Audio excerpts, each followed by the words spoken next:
Pwede po magtanong? Bakit po saan po tanong? Taga saan po kayo, tay? Ha? Taga saan po kayo? Bicol. Bicol pa po kayo? Saan po kayo nakatira? Diyan, sa Lantik. Dito lang po sa malapit. Ano pong ano Kaya nyo? trabaho ko eh. Ayaw po trabaho nyo? Oo, Nangunguha po kayo ng ano? Lagi po kayong ano dyan? Nangunguha ng mga kalakal? May kita rin 150 sa araw. 150 ho. May 5 piso po ba kayo dyan? Ano po? 5 piso kayo? 5 piso? Opo. Wala ka po kahit Wala piso. po kayo kahit piso. Hindi ko naman pagbita eh. Opo. Ba't ang nyo gagamitin 5 piso?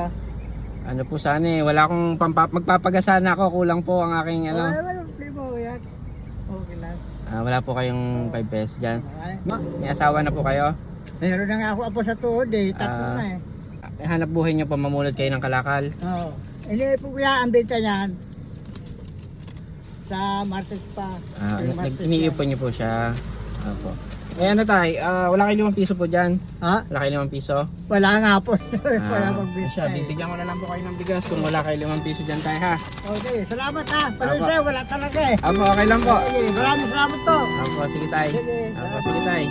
Opo, ingat po Salamat kayo po. ha. Ang init-init po eh kayo yan ano. Sanay na po ako eh. Opo. Sige po tay.